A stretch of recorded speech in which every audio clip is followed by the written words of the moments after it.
എല്ലാവർക്കും പുതിയൊരു വീഡിയോയിലേക്ക് സ്വാഗതം. ഒരു പഴം മാത്രമുണ്ടെങ്കിൽ മുട്ടയൊന്നും ചേർക്കാതെ വളരെ കുറഞ്ഞ ചേരുവകൾ ഉപയോഗിച്ച് ഈ രുചികരമായ ബനാന പാൻകേക്ക് തയ്യാറാക്കാം. ഈ പാൻകേക്ക് തയ്യാറാക്കുന്നത് എങ്ങനെയെന്ന് നോക്കാം. അതിനായി ഒരു ബൗളിലേക്ക് 1 കപ്പ് മൈദയാണ് ചേർത്ത് കൊടുത്തിട്ടുള്ളത്. ഇനി ഈ മൈദയിലേക്ക് മധുരത്തിന് ആവശ്യമായ 2 ടേബിൾ സ്പൂൺ പഞ്ചസാരയാണ് ചേർത്ത് കൊടുക്കേണ്ടത്. പൊടിക്കാത്ത പഞ്ചസാരയാണ് ചേർത്ത് കൊടുത്തിട്ടുള്ളത്. ഇനി ഇതിലേക്ക് 1 ടീസ്പൂൺ ബേക്കിംഗ് പൗഡർ കൂടി ചേർത്ത് കൊടുത്ത് ഇവയെല്ലാം കൂടി നന്നായിട്ടൊന്ന് ഇളക്കി യോജിപ്പിക്കണം. പാൻകേക്കിനുള്ള കൂട്ട് തയ്യാറായിട്ടുണ്ട്. ഈ ഒരു പാൻകേക്ക് തയ്യാറാക്കുന്നതിന് വേണ്ടിയിട്ട് ഒരു പഴുത്ത പഴമാണ് എടുത്തിട്ടുള്ളത്. ഇതിൻ്റെ തൊലി കളഞ്ഞതിന് ശേഷം മിക്സിയുടെ ജാറിലിട്ടൊന്ന് അരച്ചെടുക്കണം. ഒരു തരി വെള്ളം പോലും ചേർക്കാതെ വേണം ഈ പഴം അരച്ചെടുക്കാനായിട്ട്. അരച്ചെടുത്തിട്ടുള്ള പഴത്തിലേക്ക് 1 ടീസ്പൂൺ വാനില എസൻസ് ചേർത്ത് കൊടുത്ത് ഇവ രണ്ടും കൂടി നന്നായിട്ടൊന്ന് ഇളക്കി യോജിപ്പിക്കണം.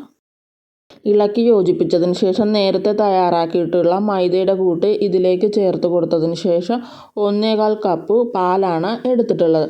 പാല് കുറേശ്ശെ വേണം ഇതിലേക്ക് ഒഴിച്ചു കൊടുത്ത് കട്ടകളൊന്നുമില്ലാതെ ഇതൊന്ന് ഇളക്കി യോജിപ്പിച്ചെടുക്കാനായിട്ട്. ഈ വീഡിയോ കണ്ടുകൊണ്ടിരിക്കുന്ന സമയത്ത് നിങ്ങൾക്ക് ഈ വീഡിയോ ഇഷ്ടമായാൽ ലൈക്ക് ചെയ്യാനും നിങ്ങളുടെ അഭിപ്രായങ്ങൾ കമൻറ്റ് ബോക്സിൽ രേഖപ്പെടുത്തുവാനും മറക്കരുത്. ഈ ഒരു പാകത്തിനാണ് ബനാന പാൻകേക്കിനുള്ള മാവ് തയ്യാറാക്കി കിട്ടേണ്ടത്. ഈ മാവ് റെസ്റ്റ് ചെയ്യാനായി വെക്കേണ്ട ആവശ്യമില്ല. പാൻകേക്ക് തയ്യാറാക്കി തുടങ്ങാം. പാൻകേക്ക് തയ്യാറാക്കുന്നതിന് വേണ്ടിയിട്ട് ഒരു നോൺ സ്റ്റിക്ക് പാനാണ് എടുത്തിട്ടുള്ളത്. പാൻ ചൂടായി വരുമ്പോൾ പാനിൻ്റെ നടുഭാഗത്തേക്ക് ബാറ്റർ ഒഴിച്ചു കൊടുക്കണം. ഇത് അല്പം കട്ടിയിൽ വേണം കിട്ടേണ്ടത്. അതിനാൽ ബാറ്റർ പരത്തേണ്ട ആവശ്യമില്ല. ഈ ബാറ്റർ ഒഴിച്ചു കൊടുക്കുന്ന സമയത്ത് മീഡിയം ഫ്ലെയിമിലായിരിക്കണം വെക്കേണ്ടത്.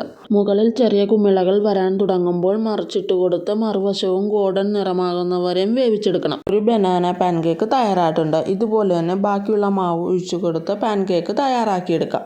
ഈ ബനാന പാൻകേക്കിൻ്റെ വീഡിയോ നിങ്ങൾക്ക് ഇഷ്ടമായെന്ന് വിചാരിക്കുന്നു. അടുത്തൊരു വീഡിയോയുമായി വീണ്ടും കാണാം.